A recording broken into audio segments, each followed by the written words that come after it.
Hello, everyone. I want to take you behind the scenes and show you what it takes to create a virtual worship service. So, every week around Tuesday, I send out the order of service to Carolyn and to the Worship Guild Associate for that week. And usually, I figure out the hymns, the readings, the pieces that are going to be part of the service, and ask them for their input and their suggestions.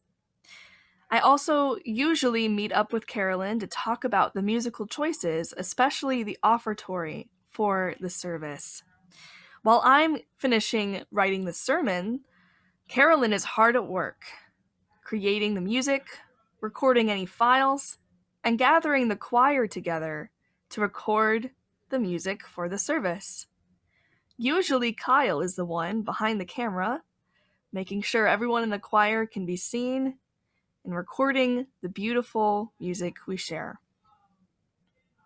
Later on in the week, I will start working and compiling the order of service into worship slides. Those are the slides that you see that share our hymn lyrics, that share the instructions for the offertory, and other important information. I also help create the prelude slides, the announcements that happen before the service as everyone's gathering into the Zoom room. Now, not every week do we have a video component that needs to be edited, but often we do. Sometimes for the offertory, lyrics need to be added to the video. Sometimes we want to show compiled videos like we're doing for this service. Any video editing that you see happens with me. I usually get videos on Thursday, and I spend some of my office hours going through and matching up lyrics to parts of the video or adding pictures into this video editor to make this experience seamless and beautiful. Good morning.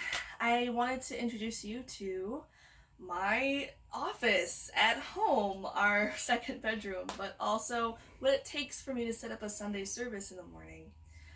This is my setup. So I have this kind of collapsible banner stand, and I took the banner that's from our church that goes to General Assembly, so it can be part of our backdrop to make it feel a little bit more like home. I'm really grateful that I got the chalice from our sanctuary to bring with any services that I have. I set up these candles for the Black Lives Matter names that we read, and I've had this shawl since I don't know how long. It's always felt to me like a worshipful piece of fabric to include. I set up my table and have different books and things underneath it to try to give different positions. Every single Sunday that I preach, I go to the flower stand on the corner of the street around 9:30, 10 a.m., and I get flowers for every Sunday as a way to connect to our flower committee. I'm also grateful for this peace lily here that I hopefully am not destroying. I keep care of, though it has a little bit of rough shape. This was given to me from our board when I received full fellowship, and it's been in my videos ever since February. Of course, ever since last year, as you can see, I have this wonderful rainbow background that my wife actually put up for me, and this Black Lives Matter sign that I've hung since last May as a way to make sure that our messages of inclusion and justice are part of every service. So to put final touches on, in order for the sound to come through well and in order to see my face, I have this, not really ring light, but desk lamp that I use, that I adjust the lights for every Sunday. I have this microphone, this Shure microphone that only my wife lets me borrow with care and with consideration. I'm very grateful that my wife has the technology and audio suave that I don't, to set up this entire system and this media table that we both borrow for different kinds of services. But it helps with the sound to come through. I also have this second screen that I've created to display the slides for every service. If you've ever noticed me on camera looking up, it's because I'm looking to these slides. Having a second screen means you don't see any of the kinds of URLs or boxes or anything that gets in the way. I get to just go through the church slides as they are.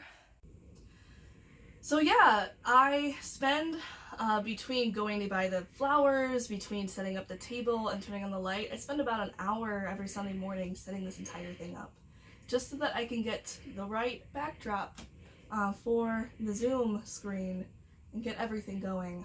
That's not including the about 20 to 40 minutes it takes to go through our tech rehearsal with our lovely tech assistants like Sally Jones, with Carolyn Clark, our music director, and with our worship guild, going through all the aspects of the service, making sure everyone's mic is working, making sure the flow is correct.